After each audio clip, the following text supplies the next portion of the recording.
I'd like to review a little bit what we did yesterday. We defined evolution as the gradual unfoldment of potentialities that are latent within every created thing.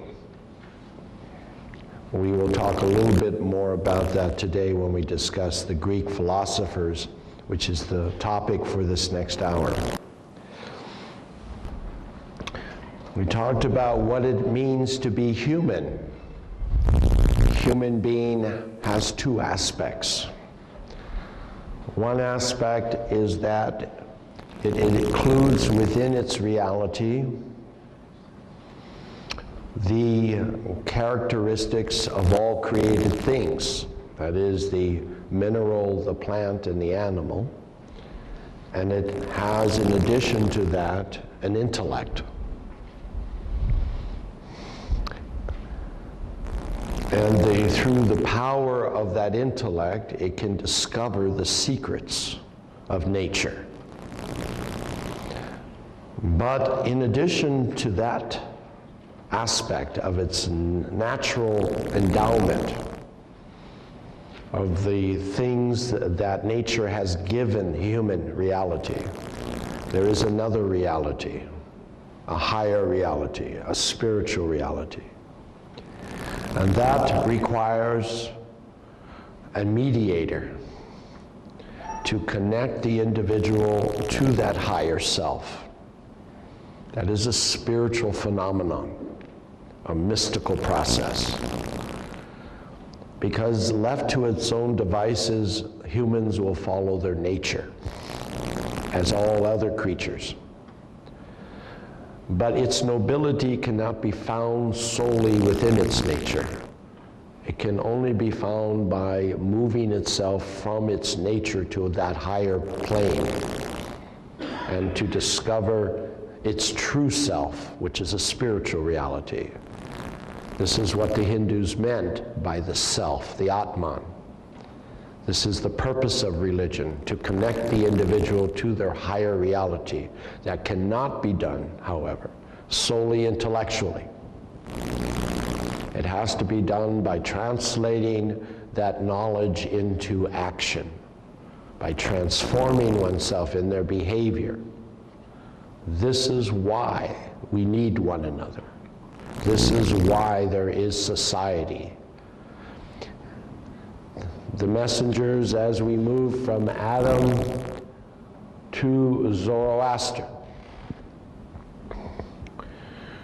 and beyond, bring successive stages of social development. As our capacity grows, so does the requirement of the complexity of our social unit must grow. In other words, as your capacity increases, you need a bigger sandbox to play in.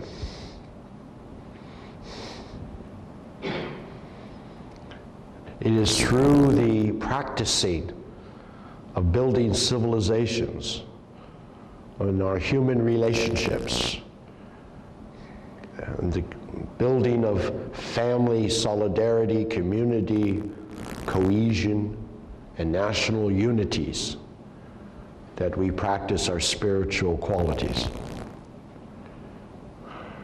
And at the same time, provide for our material means. So this is kind of an overview. We had to define evolution, we defined human being, and of course spirituality is what we just mentioned. It is the discovering of our perfections and the practicing of them in our outward being. Spirituality, therefore, has two components: knowledge and action. And we need mediators to assist us in this process, called divine messengers, or prophets, or founders, or in the most recent revelation, manifestations. So we'll continue that discussion. We also talked about what is religion. These are some questions that we need to answer. What is religion? What is the mission of religion? What is the foundation of religion? What are the qualities of the messengers that they bring? Who are they? How are they different and how are they similar to us? What are their scriptures and where do they come from? And what is the historical context? We try to look at all of these things. We found, for example, in the historical context of Abraham, that he was born under a cruel ruler named Nimrod.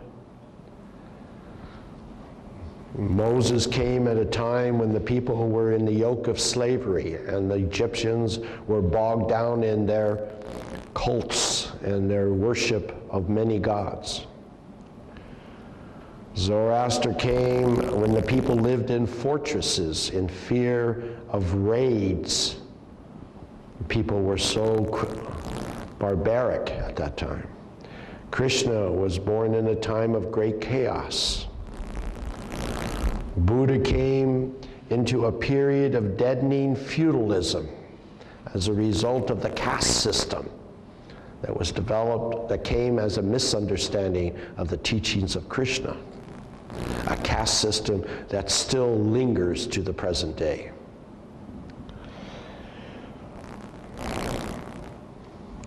So, before we move into the more traditional prophets, such as Christ and Muhammad, and the Bab and Baha'u'llah,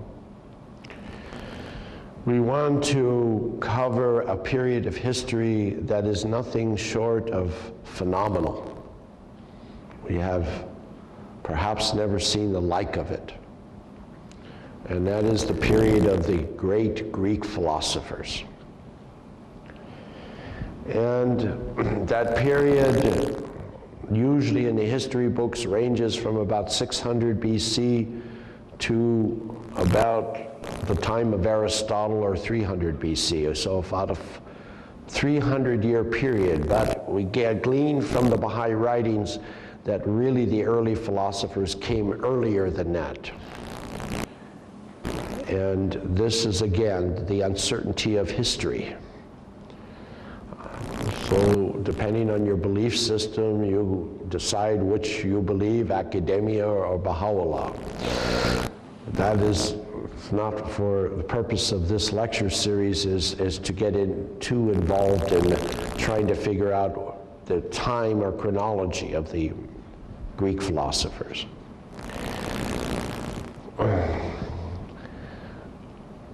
There is no doubt in anyone's mind, including those who have no predilection towards religion,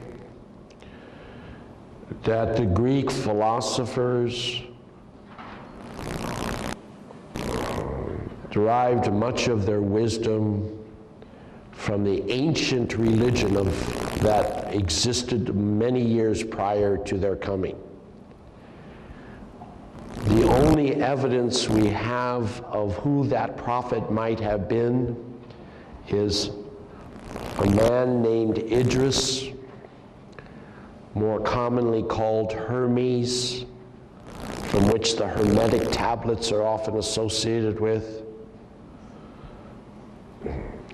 possibly coming around 1500 BC. That is purely a guess. He is mentioned in the Quran as a prophet who brought great knowledge.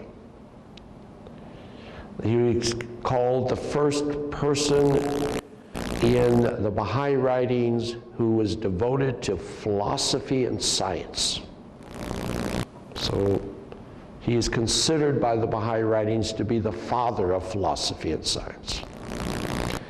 Apparently one of his either descendants or students was a man named Belinus, who studied Idris. Baha'u'llah, in a tablet of wisdom, says that that most philosophers who followed Belinus made their philosophical and scientific discoveries from his words and statements. By the time the philosophers come into being, however, the religion of Greece had moved from a monotheistic religion into a polytheistic religion with many gods. It was an unusual situation in which the state became the enforcer of religion rather than the clerical order. It was perhaps the first true theocracy, where there was no differentiation between the state and religion.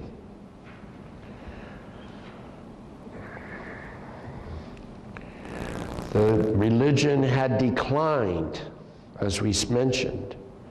It believed that humans had no immortal life, only the gods did. That meant that after you died, that was it. They believed that there were many gods, as we mentioned, which we said yesterday was that polytheism is the loss of memory of monotheism, meaning the attributes of the one God become many gods.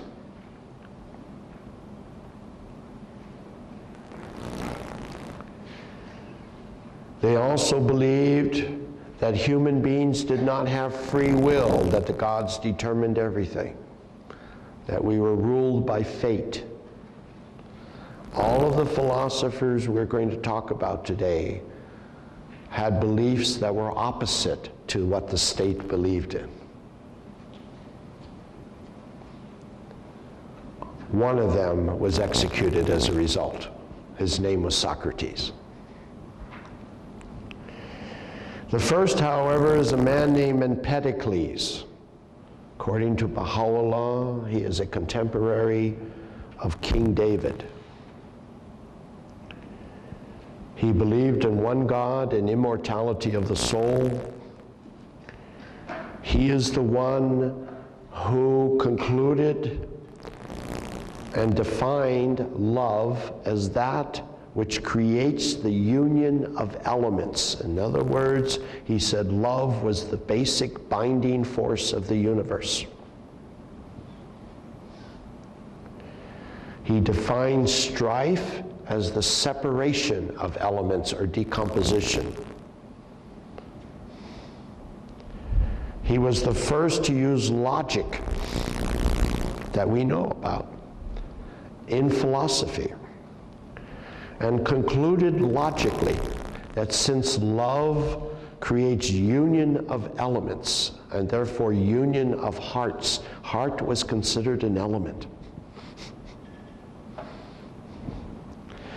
Religion, which means to unite, must therefore be based on love. And that when religion is based on strife, it ceases to be religion and must be regarded as such. Following Empedocles, a great philosopher, one of the most famous perhaps of his era, was Pythagoras. So Pythagoras. All right. With a name like this, you have to be good.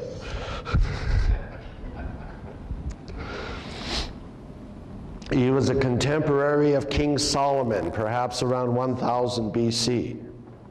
He again, like Empedocles, believed in one God and immortality. He was the first to use systematic observation by observing the moon during what is called a lunar eclipse, not a solar eclipse. This is when the shadow goes across the moon. He noticed that the earth cast a shadow that was curved. He therefore concluded that the earth could not be flat, but must be spherical. He's the first to come up with that. It would take another 2,500 years before Europe would grudgingly come to that conclusion. As you know, Columbus had to convince the venture capitalists who were funding him that the earth was round. Where did he learn that from? He learned it from the Muslims. Where did the Muslims learn it from? The Greeks.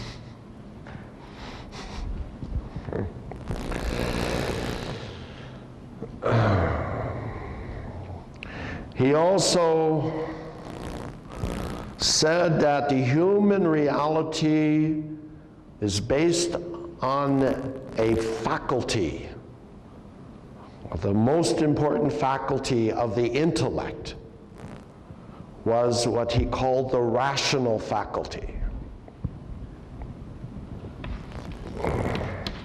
He says that the rational faculty is the way we make judgments about things. We make judgments by comparing something new to something we already know. He said that this was a mysterious thing, and that the only way we could really understand it was through mathematics. And so he worked very hard. He was a very brilliant man. He was over 6 foot tall at a time when most men were barely over 5. He also was very youthful looking. At 70, he looked like a 30-year-old man. He was a vegan. He only ate fruits and vegetables. He's the first true vegetarian we know about that did it because of science. He was extremely vital, intelligent, and handsome. Therefore, most people thought he was a god because of their propensity to have many gods. They just added him to the list. So he came up with what's called the rational number. A rational number is defined as the ratio of two integers. Integer n divided by m. Just example of an algebraic expression of a rational number. So 1/2 is a rational number. 3/4 is a rational number. He says that is a representation of the rational faculty of a human being. And he explained it that when we encounter an unknown, we have to measure it against a spiritual principle. That was the purpose that God gave us a rational faculty, so we could learn these principles from our inner knowing ourselves, to learn about ourselves. See, they didn't have prophets. And so they had to do it through enlightenment. This is the only case we know of. Yet Baha'u'llah explains it was because they traveled to the Jewish doctors and learned about spirituality that they were able to do this.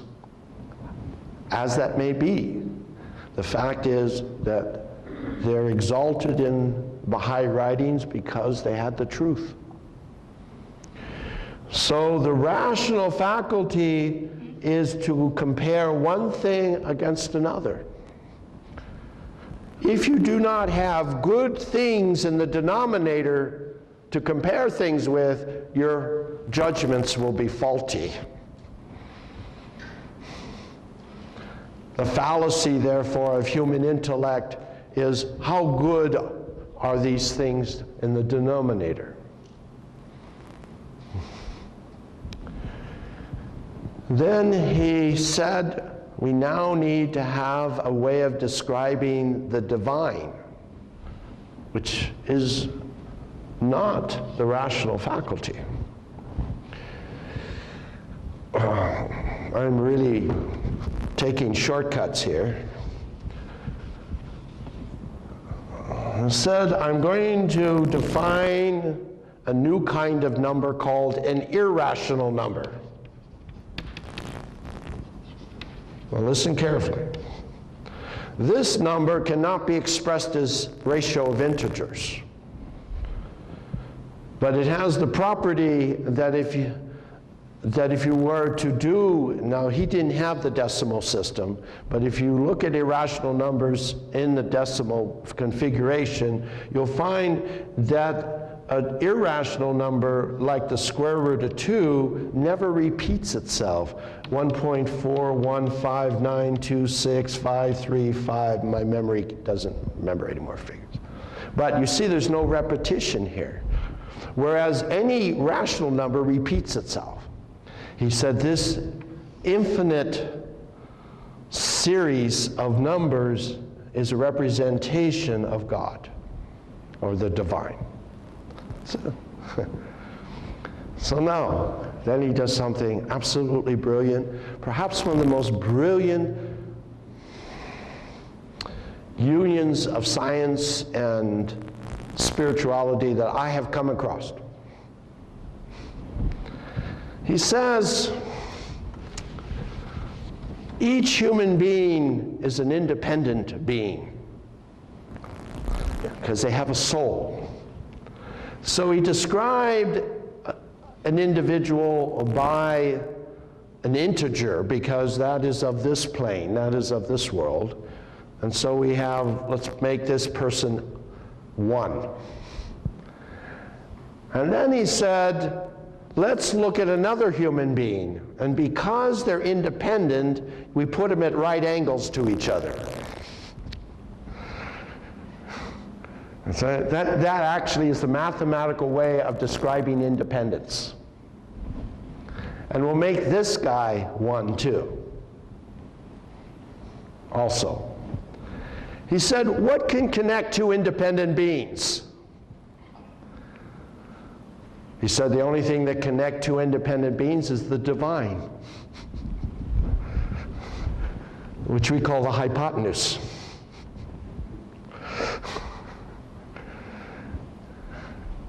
And he came up with this famous Pythagorean theorem, that the hypotenuse squared is equal to the sum of the squares of the other side, and therefore it would be the square root of 2. He was the inventor of the square root, and he was the inventor of the Pythagorean theorem, based on a spiritual principle. Very smart guy.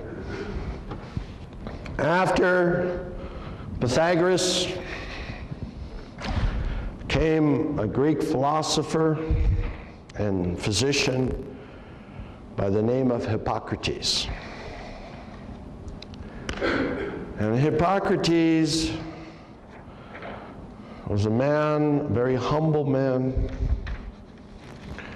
who believed that a true physician must do certain things.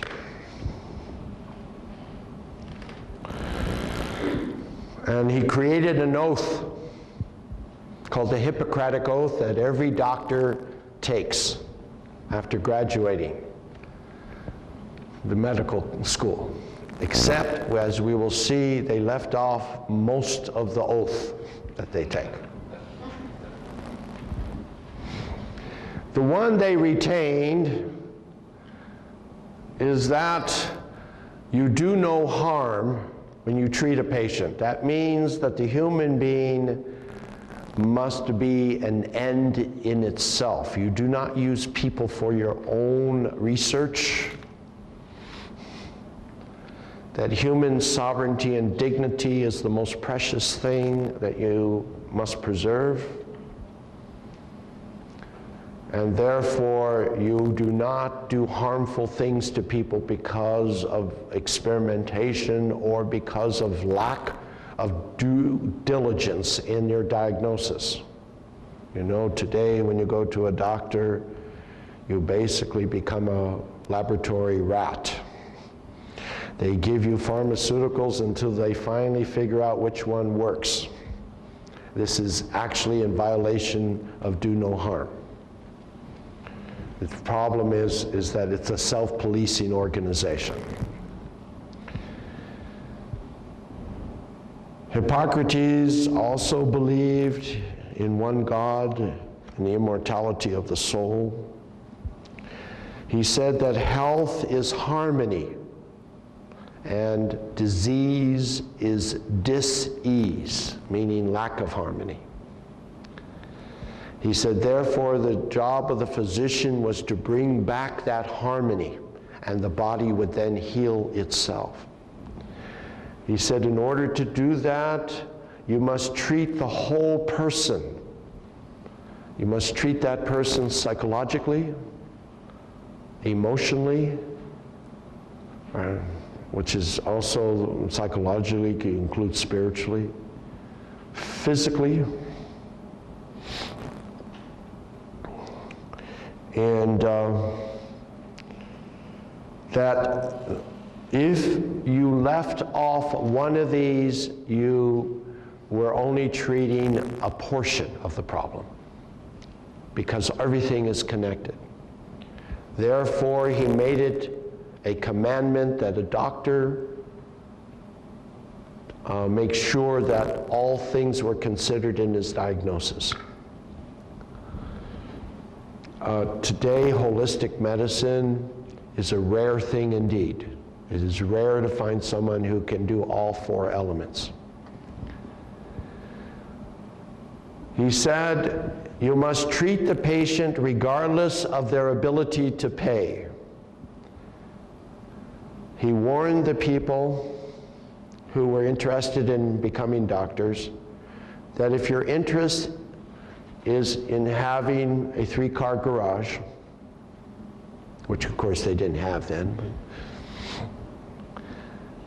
if your interest was to make money, then do something else. That a true physician, like a true teacher or a true scientist, does it because of the love of what they do. And they only require what they need to live and continue to do what they do.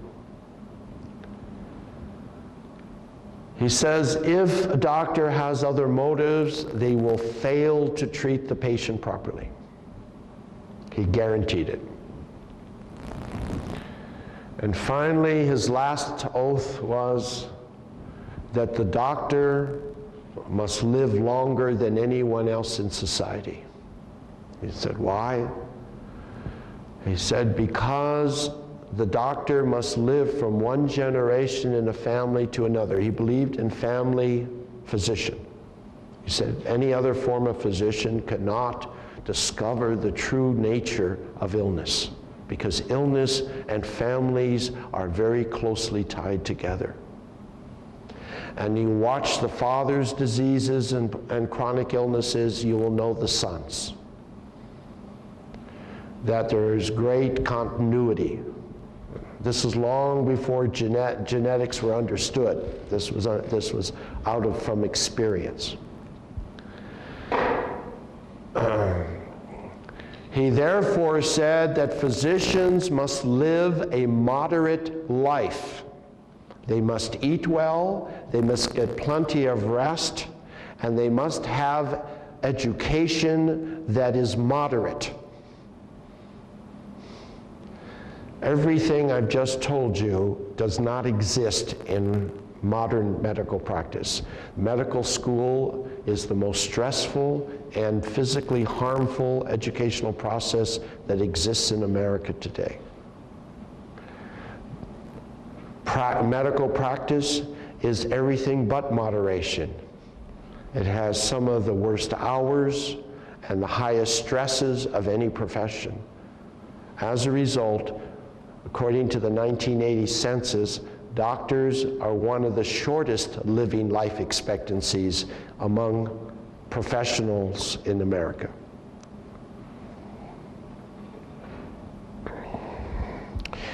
After Hippocrates comes perhaps the greatest philosopher, named Socrates. He is the one that is exalted in the Tablet of Wisdom by Baha'u'llah. According to Socrates himself, he said he was guided by an inner voice that he learned to use as a young boy, and the more he used it, the stronger it became and the more accurate it became. This is that voice we talked about yesterday, when you talk to yourself. That higher voice, that voice that tells you what is and tells you what to do and how to behave. He listened to that voice to such an extent that he said that the voice eventually revealed to him that a pure man arrays his soul in his or in the soul's proper jewels. In other words, as an individual, our job is to array our soul, to clothe it in proper gems or jewels. These jewels, he said, were temperance, justice, courage, nobility, and truth. The purpose of arraying the soul with these gems of perfections was to ready to journey to the next world.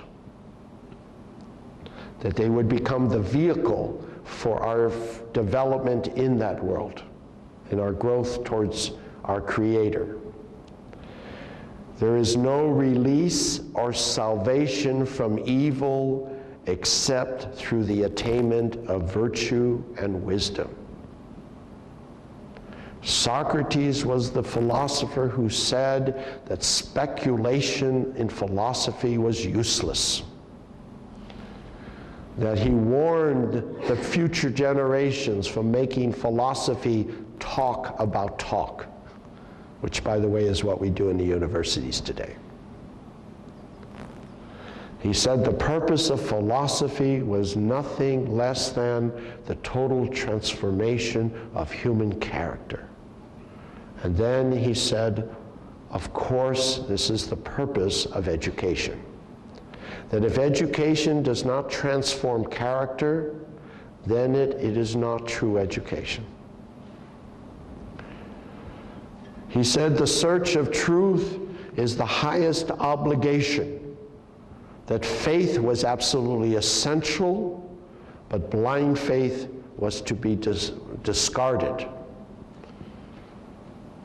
Because most of the Greeks at that time believed in their religion through blind faith, unlike today.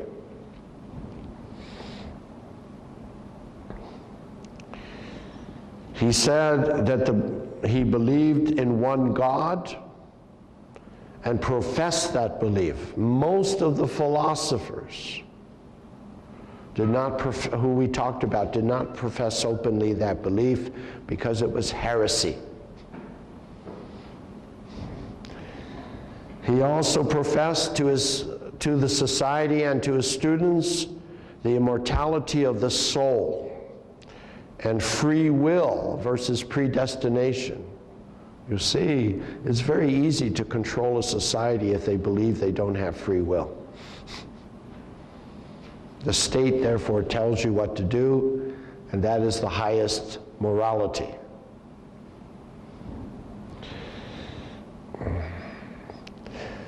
Eventually, these things led to his trial and execution or martyrdom. His friends and his students wept over his impending execution and begged him to recant.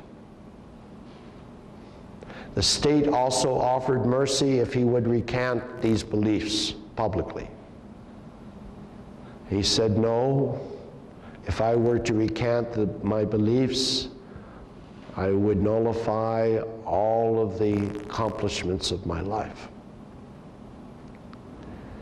He said, in any event, the world I'm about to enter is much fairer than this world. In that world, a man will not be persecuted for what he believes. In that world, I will be able, unimpeded, to investigate the realities of the universe and of God.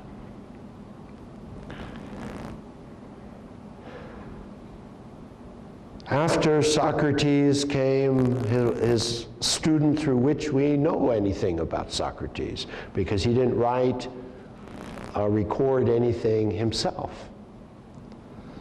And that student was named Plato. And he gave us the wisdom of Socrates. He summarized many of these things in a new way of thinking. And he called that new way of thinking ideas. And he developed a myth to help explain what ideas were. Now, I want you to listen very carefully here, because what we have here is really Socrates' teachings about the messengers of God. In this story, Socrates, by the way, I'm not an artist, so I use tractor caps to show which way they're looking, brings his friends into a cave. And they become enamored by the shadows which are cast on the wall of the cave. And they call that reality, these moving shadows. Those moving shadows,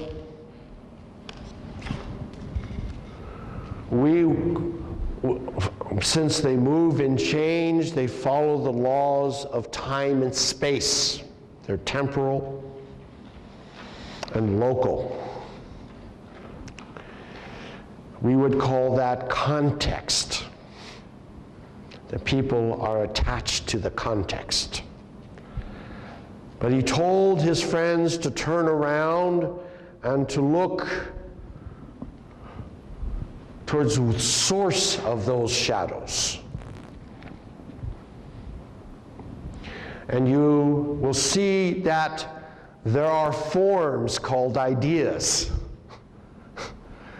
archetypes, that are the substance, the true substance of the things we see in this world, of the material realm. They're spiritual. In our lingo, we would call those universal and eternal, or content. The only way we can manifest the content is by the shadows. But when you look at the shadows, you must look beyond the shadow to the source. And then he comes up with the most marvelous conclusion that there needs to be an active agent which provides the light to cast those shadows. He called that the source or logos, the Word of God. And he said, that is the desire of your heart, is to discover God through discovering these ideas. But his friends refused to turn around. They were so attached to the shadows.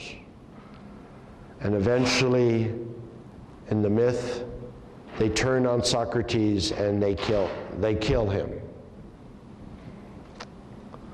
This really, my friends, is the story of all the messengers of God.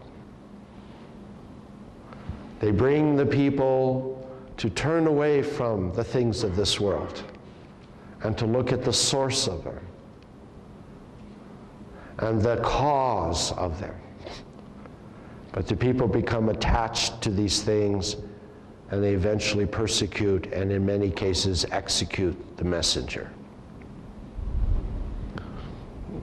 You can see now why Baha'u'llah exalts Socrates, even though he was not a messenger of God.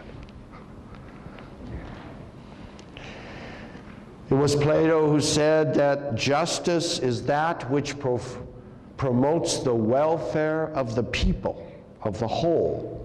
It is a universal principle.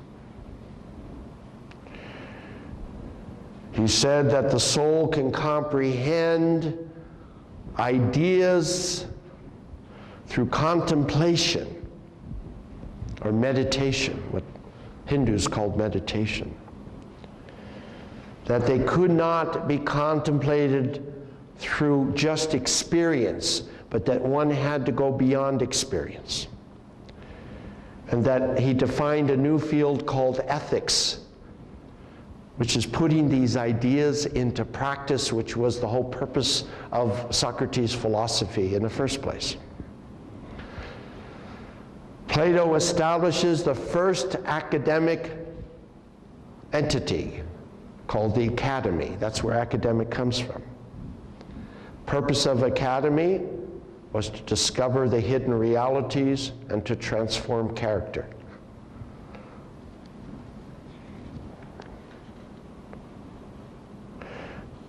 A student of Plato was named Aristotle. I'm going to only spend a few minutes on Aristotle. People spend their lives studying Aristotle.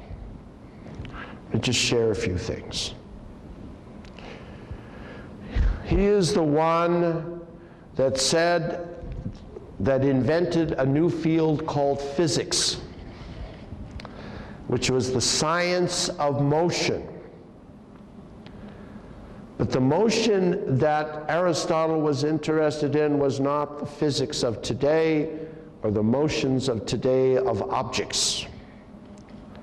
The motion he was interested in was things becoming their true selves through spiritual evolution. In other words, the science of transformation and change, the highest being the human character. You see, my friends, the Greeks were not materialists. Their interest was not making money through scientific innovation. Their interest was to understand the reason for things and the purpose of things and the goal of things. Aristotle, when discussing gravity, wasn't interested in discovering if an object fell 32 feet per second. He was interested what was the purpose of gravity and what was the spiritual significance of it.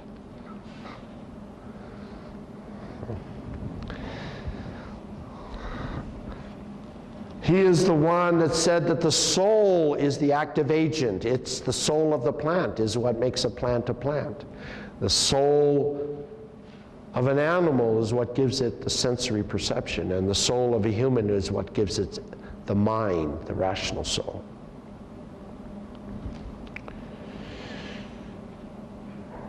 He said that the science of the soul, which he called the psyche, is psychology.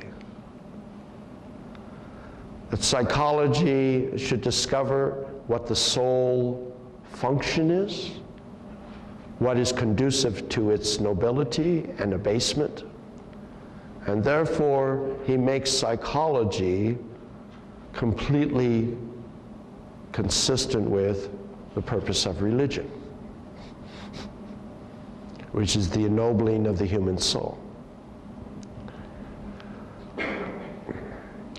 He said that politics is a natural human activity, and people who avoid politics, he came up with a new word called idiot.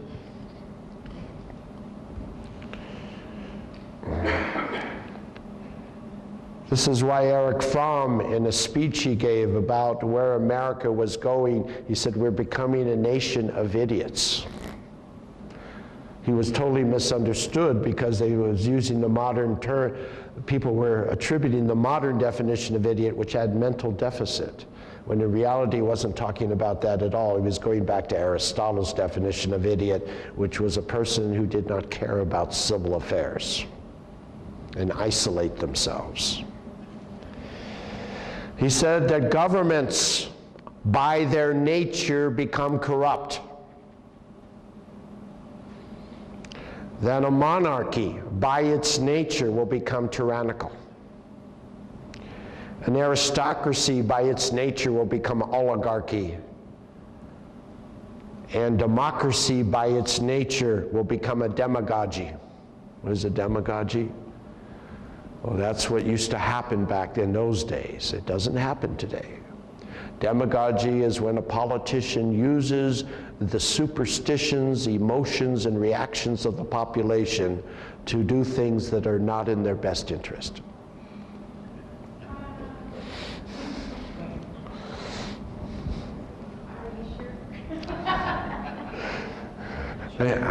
There is a bit of sarcasm that you need to detect through the lecture series on occasion.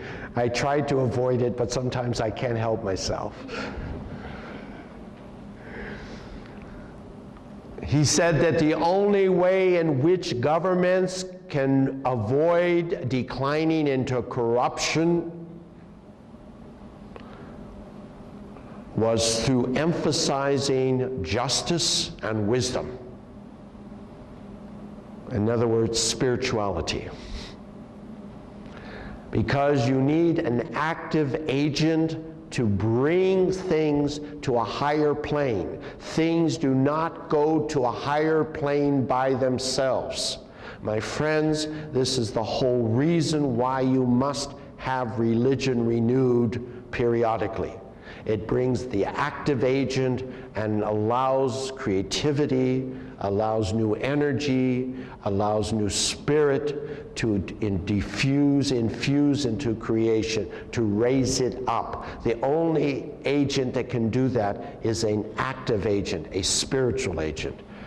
The natural agents that exist in nature are agents of decline. This is something we still don't get. This is why materialism doesn't work. It doesn't have the active agent, that spiritual force to elevate it through human decisions, that moral decisions that go beyond their nature. Yes, sir. That's exactly right. It is a violation of entropy. It is a non-equilibrium state. It is the basis of chaos. This is why every new religion brings chaos in the same classical way as chaos theory. In fact, a great historian, Laszlo, I think is his name. I have, perhaps, if you will allow me, I will read you something. Then we got to take a break, my friends. See if I have it here. Okay. This is from Erwin Laszlo in the introduction to the Universal House of Justice document to the peoples of the world. He says, in the language of the new sciences of evolution, they, the earliest followers of prophets, can be the small, initially peripheral fluctuation which can be suddenly amplified into a complex dynamical system when that system becomes critically unstable, and which amplified and spreading can determine the course of the coming bifurcation, which every religion has, is a bifurcation, a split between the old and the new. Right? The twin processes of the greater and lesser peace. That's a bifurcation.